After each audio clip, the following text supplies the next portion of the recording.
Good morning. Today we're going to cover section 1.3, which is addition of real numbers. We've already covered that briefly in the other sections. However, we're just going to kind of show some different examples. This video will probably be a little bit shorter than the others.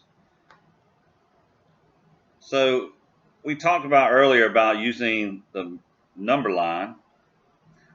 But for this example, I have -3 plus 4. So if I use my two-step process once again, these two signs don't match. I subtract. 4 minus 3 is going to give me 1. 4 is the larger number. It's a positive. So my answer is going to be a positive 1. You will use that every time. Now, in order to solve sometimes these sequences, and we'll kind of cover all of these, remember we use the ones that said it to add, right? The arithmetic or the arithmetic. So here's for another example, same one that we used in an earlier example. Find out what the next number is. How do I get from 1 to 4? I add 3. How do I get from 4 to 7? I add 3. And of course for the next one I would add 3 to 7 and that would give me 10. Sometimes you can add and then sometimes you can subtract on these sequences. So for an example, if I have 15, 11, and 7, the next number for this particular one, how do I get from 15 to 11? I subtract 4. How do I get from 11 to 7? I subtract 4. So at that point I found my pattern. So for the next one, it's just 7 minus 4. 7 minus 4 is just going to give me 3.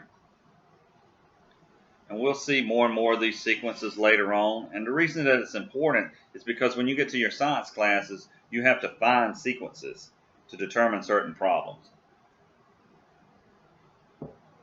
Now for the next section that we're going to go over, and we're just going to kind of cover some different examples of problems, is when we use our PEMDAS.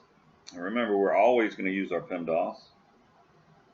Here's a problem, and I'll just give you an example of what you're going to see on the first quiz. You're going to see something like this. It's going to be 3, and remember that's still a parentheses, even though it's a bracket. A bracket and parentheses are the same thing.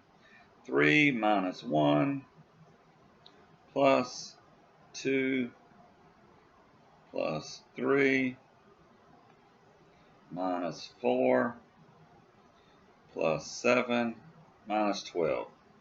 So this is probably way more complicated than what the ones that you're going to see on your tests are. But anyway, the process is going to be the same. We have to work out the parentheses first, so we have to work out these parentheses, and then we have to work out this bracket parentheses before we can do anything else. So once again, I'm just going to rewrite everything except what's in my brackets. And I'm just going to leave my brackets blank, and that just tells me that I need to figure out what goes on in there. You don't have to show all this work, but if you do, you're going to consistently get your problems correct. 3 minus 1 is just going to be 2. 2 plus 3 is just going to give me 5. So once again, I still have to move this inside bracket, so I'm going to repeat the process. I just know I need to figure out what's in the bracket now before I can move on. And I'm just going to rewrite everything else. Sometimes it may feel like a little bit of writing to do this, but once again, you're probably going to get your problems right 95% of the time. Once again, work out in the middle. 2 plus 5 is just going to give me 7. And now I can move on. I'm done with all my parentheses. There are no exponents. Then I go on to multiplication and division. There is no division. Only thing I have is a multiplication. Remember, any bracket or parentheses followed immediately after a number is telling you to multiply. 3 times 7 is going to give me 21. Minus 4 plus 7 minus 12. So I'm just rewriting these numbers over again. Once again, I'm going to work left to right because at this point we're down to addition and subtraction. Doesn't matter which one you do first. Once again, be consistent with what you do and it'll make you more successful. 21 minus 4 is going to give me 17. I'm just going to rewrite these. 17 plus 7 is going to give me 24. And then of course I'm going to wind up with 24 minus 12 is going to leave me at 12. So just follow the problem. Let it take you to where the answer is. Don't try to force it to an answer. Sometimes you may come up with a negative answer that you may think it may not be correct, but just remember, let the math lead you to the answer. Don't try to lead the math to an answer. The last part that we're going to cover in this section is the written out words. So sometimes you will see problems that say the sum of 6 and 3. So the sum of 6 and 3. I always just rewrite my numbers, and is generally going to be what your place is. So anytime you see the sum, it's telling you to add also the total. So if that's telling me to add, I just substitute that and in for an addition sign, and 6 plus 3 is just going to give me 9. Now the reason this is important, and that's kind of is going over Math 120 if that's your math for your next math class after this one. If you like those types of word problems, instead of notice there are no x's and y's in this problem, then that might be the math that you want to choose. But another example is the sum